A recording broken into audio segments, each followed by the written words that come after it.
Hello, welcome to Dundros Podcast. I'm your host Justin.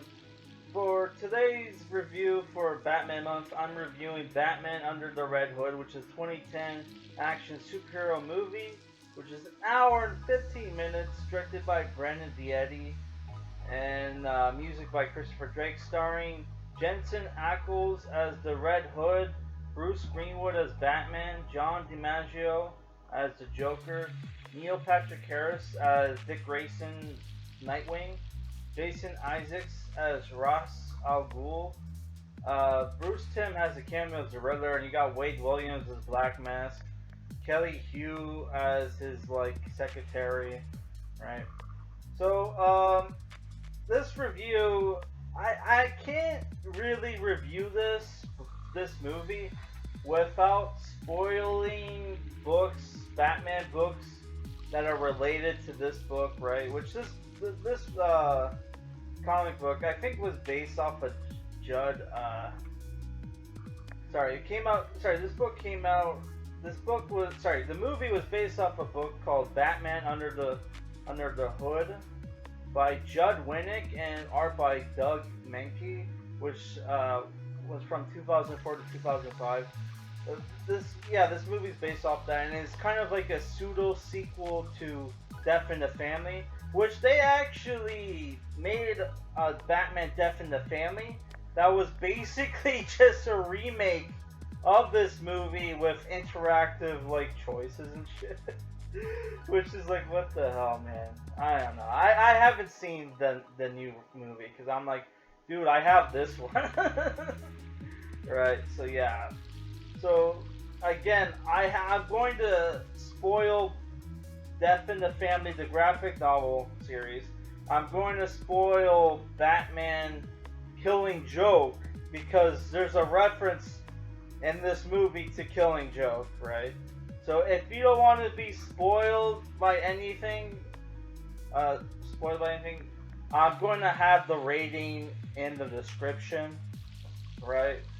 So go check out the rating, right? I usually decide the rating after I do my review. Okay. So the story for this movie is basically there's a new vigilante in town called Red Hood who is basically taking over the territory of Black Mask. He starts his gang war with Black Mask and him, and the Batman and Nightwing try to stop him.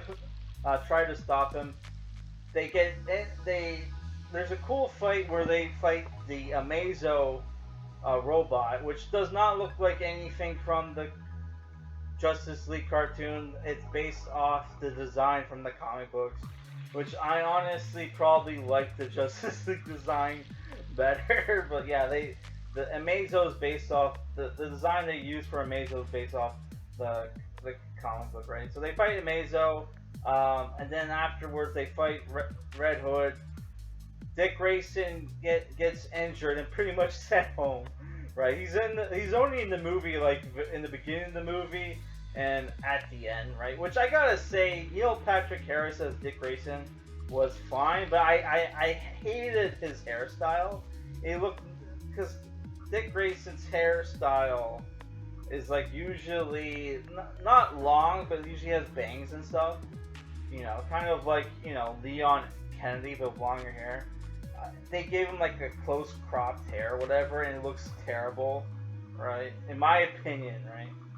It looks terrible. So he's been for you Nightwing fans out there.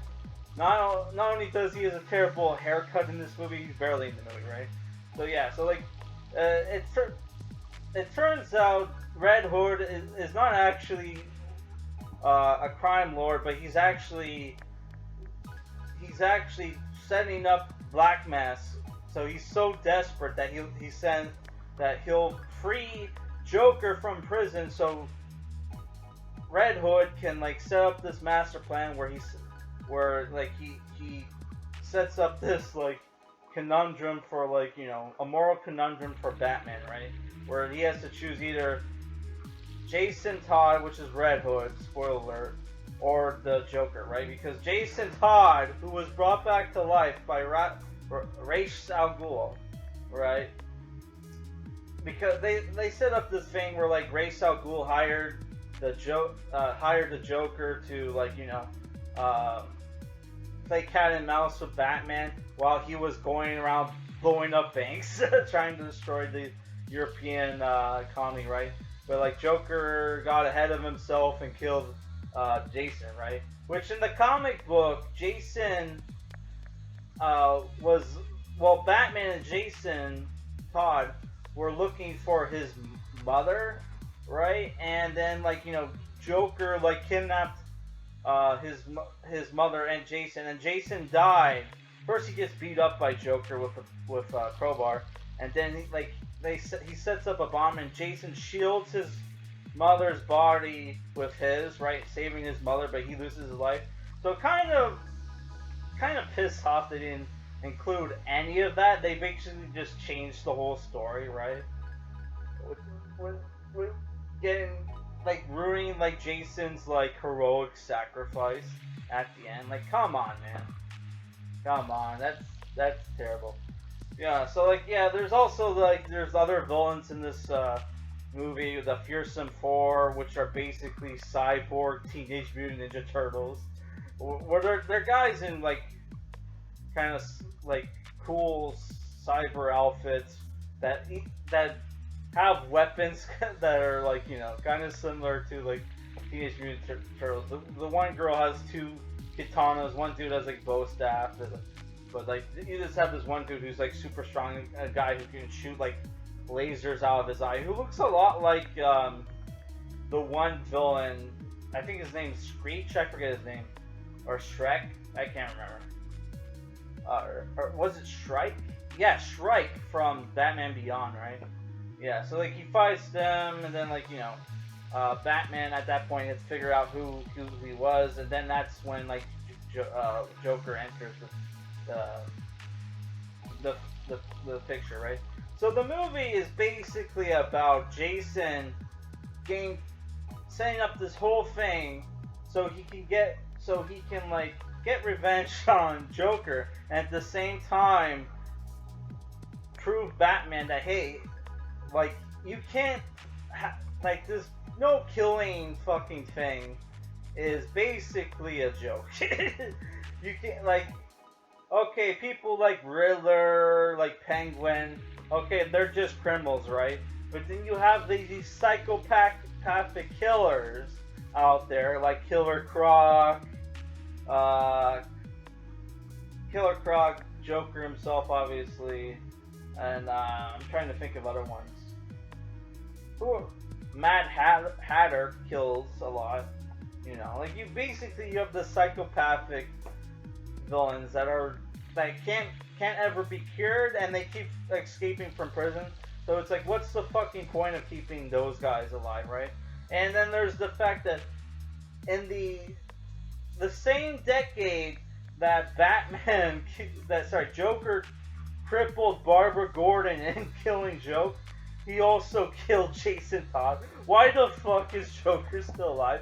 And we know the reason why is because you gotta keep your cash cow. You gotta keep milking those cash cows, right? Which you gotta keep your favorite characters alive because they're gonna. Sorry, your best characters alive because you can make some much interesting stories, right? But let's be real. Realistically, Batman would have killed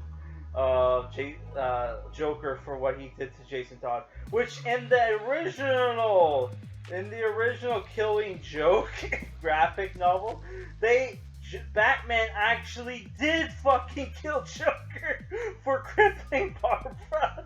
So it's the thing where in the Death in the Family, Batman doesn't kill Joker. Oh my god. Well, I think Superman intervened, right? It was what the fuck? But it's you have this whole thing at the end of the movie where Batman stops Jason Todd from killing Joker, and then he actually sets up Jason Todd actually set up a contingency plan where he set up this bomb and it's going to go off, killing all three of them. And Joker's like, "Holy fuck, that would make for an awesome ending," and tries to stop Batman from disabling the bomb, which was fucking fantastic. Which was fucking epic as fuck, because like Joker's like, "Holy fuck, this is so awesome. We need to all die now." We will never top this moment, right? Which, you know, Batman obviously saves the day, right? So yeah, it would have been an awesome ending if they all died, and then Nightwing's like, "What the fuck happened?" Oh man. So let's get to the positives of this story. One, you have the awesome moral conundrums. You know, Red Hood is a pretty badass character, proving that, you know, all the retards who voted for Jason Todd to die back in the day were retards, because Jason Todd is probably one of the coolest. It's probably the best, in my opinion, Robin ever. Right? Yeah. Because he's the one Robin who doesn't try to cuck Batman, who actually says, "Batman, yeah, we should kill some of these people." Which, in the comics, Batman does occasionally kill out of necessity, right? And he originally was a character who would kill. It's just that he stuck it was like in the first, they eventually stopped because, one, they realized that, we can reuse these characters. If we don't kill these characters, we can reuse them. And two, they were probably worried about getting sued by the people who owned the Shadow trademark, because, you know, Batman with dual wielding 45s like he had back in the first 8 issues or whatever was a bit too close to to the original, like, you know, Lamont Cranston, the Shadow, right? Which is Batman a ripoff of the Shadow? I think he's enough of an original character where no, he's not. But like, I don't know, right? Well, that's, you know, because he doesn't blackmail like people he saves into like helping him on his waging his crusade on crime, like Lamont Cranston does. Yeah. So. Which we're going to review. I have a Shadow and Batman crossover book. We should review that at some point, man. That's just been sitting on my shelf, right? So yeah, let's get back to likes and dislikes. Red Hood is great.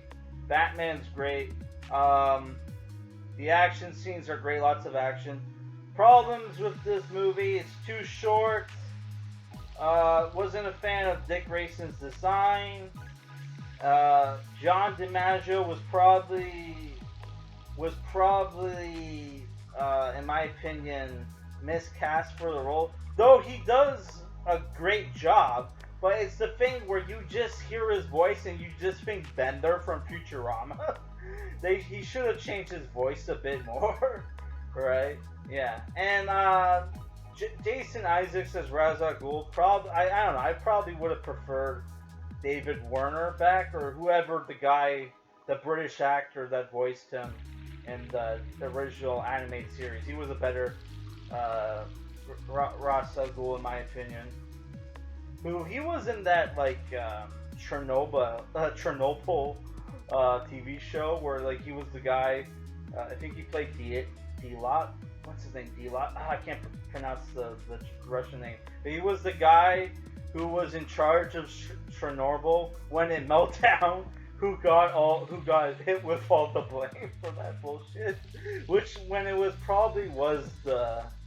Putin was probably right on the actual cause of Chernobyl, where it was probably sabotaged by the you-know-who's. Yeah. I think that's David Warner. I could be wrong. Yeah. So, and also, I didn't like the CGI vehicles in this movie. Right. The occasional CGI vehicles suck. Yeah. And besides from that, I thought overall it's a great DC animated movie, and I'm giving it a 7 out of 10. But like I said, I thought there was some miscastings here and there. Gary Cole,